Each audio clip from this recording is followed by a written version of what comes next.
Welcome to the Deep Dive. Today we're digging into something pretty monumental, something that honestly felt like pure fantasy until it happened.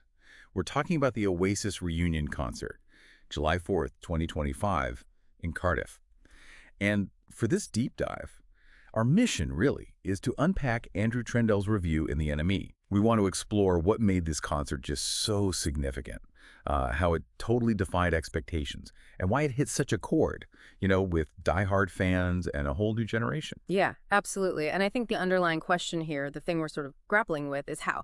How does a band that's, let's be honest, infamous for the drama, the feuding, how do they not only get back together, but actually seem to transcend all that history and connect with this really diverse, multi-generational crowd? It's more than just a gig, isn't it? It felt like a real cultural moment. Definitely. So let's get into that opening sequence described in the NME review. It sounds incredible. You've got the message, this is not a drill up on the huge screens. And this montage, right? All those years of headlines, rumors, denials, finally confirming it's real. And then bam, that raw opening riff of fucking In the Bushes. Iconic. But instantly followed by this declaration, the guns have fallen silent, the stars have aligned, the great wait is over. Talk about an emotional roller coaster for everyone there. It really is. And what's so striking, I think, is just how improbable it all felt for so long. Yeah. I mean, you have to remember the context. Anyone who's followed Oasis knows the legendary feud between Liam and Noel. Oh, yeah. Legendary is the word. Noel storming out in Paris back in 2009. That basically slammed the door shut, seemingly for good. The review even says a reunion seemed less likely than digging up and reanimating John Lennon and George Harrison. Yeah. Which says it all, really. Yeah. We've had, 15, 16 years of completely contradictory signals. Yeah. Liam saying in 2020, it's going to happen very fucking soon. Then Noel, just a couple of years ago in 2023, flat out denying any serious offer was ever made.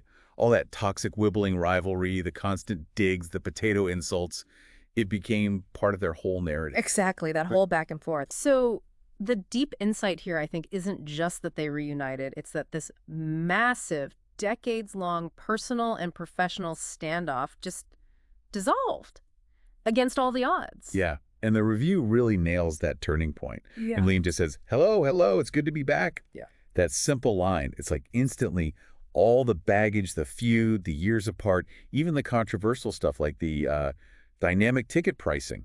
That whole fiasco. It just vanished. Yeah. Replaced by this feeling of, okay, let's just have a proper fucking party. It cut through everything. A collective sigh of relief, almost. Totally. So one thing that really jumped out at me from the review was the description of the crowd at the Principality Stadium. What was your take on that mix of people? Oh, it was fascinating. The review paints this picture of scores of bucket-hatted Gen Zers standing right there next to the, quote, 90s survivors. Yeah. And it makes you think about Oasis's origins, doesn't it? Born out of that whole, acid house, Spike Island, Manchester scene, they became the people's band. That's the key phrase. The people's band. I like that. Yeah. It implies this connection where the crowd isn't just watching, they're almost part of the band. It's symbiotic. Think back to Nebworth. That massive crowd wasn't just observing, they were the event in a way. Right. The scale was part of the story. Exactly. And that's why Oasis has, as the review puts it, transcended time. They've become part of the kind of fabric of life, the soundtrack for so many different moments. You hear them on the football terraces, at the wedding disco, pouring one out at a funeral, or that last hug at an all-nighter. Yeah, they're everywhere. That deep connection, it's almost like family for some people. And that's what pulls these different generations together for something like this. It's not just nostalgia. That people's band idea really resonates. And then there's that specific moment the review highlights. Noel singing, "Because we need each other, we believe in one another," back to Liam during Acquiesce. Yeah. It calls it an anthem of unity and optimism that means something once again. Oh. What do you think that signifies? About where they are now versus the past. Well, it's hugely symbolic, isn't it? For years, those lyrics felt, pretty ironic. Definitely. A bit painful, almost. Yeah, like a reminder of this brotherhood that seemed completely shattered. But hearing it live in that context, suddenly the irony just drops away. It felt genuine, resonant. It suggests maybe not just a musical reunion, but possibly some kind of personal truce, projecting this message of reconciliation that the crowd, who'd also kept the faith for so long, could finally properly embrace. Turns an old classic into something new. Precisely. It gave it new weight, new meaning for everyone there. Okay, so we've got the backstory, the anticipation, the incredible crowd mix. But what about the actual show? Did the performance itself live up to that immense hype? The NME's verdict seemed pretty clear. Oasis sound awesome, look cool as fuck, and deliver the greatest hits of greatest hits. Simple as that. Huh. Yeah, pretty direct. And apparently it wasn't just a nostalgia trip. They were, quote, redesigned for the 21st century.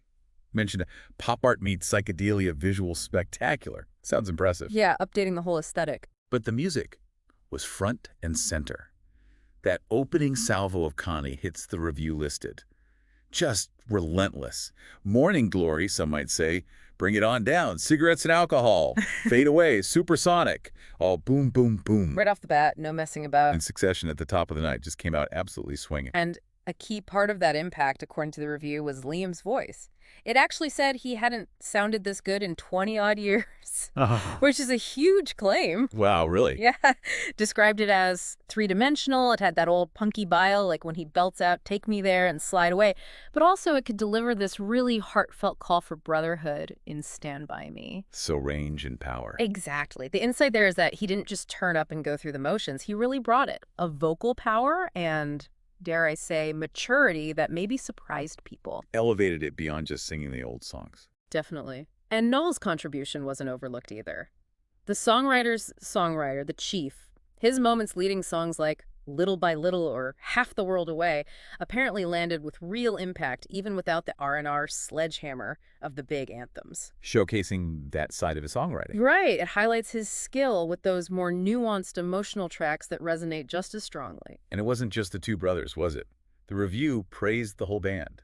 Jem Archer on guitar, Andy Bell back on bass, Joey Warhunker, the 14th drummer. Yeah, they had a few. And of course, Saint Bonehead. Didn't do it without Bonehead. The verdict was this latest iteration. Just fucking pumps. Sounds like they were a really tight unit. Cohesive.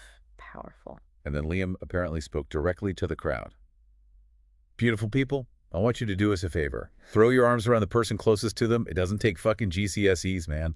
Classic Liam. Sounds like it created a genuine love-in moment, breaking down barriers. Yeah, connecting with the audience directly like that. And what's really interesting is how the review stresses the concert felt very much in this moment.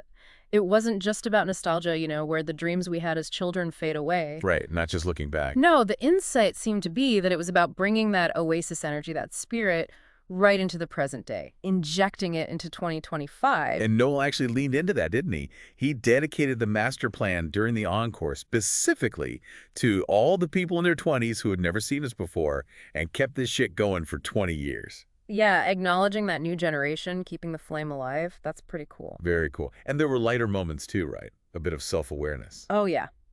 Noel apparently made a cheeky mention of the dynamic pricing fiasco. Had to be dumb. And Liam asking the crowd, is it worth the 40,000 pounds you paid for the ticket?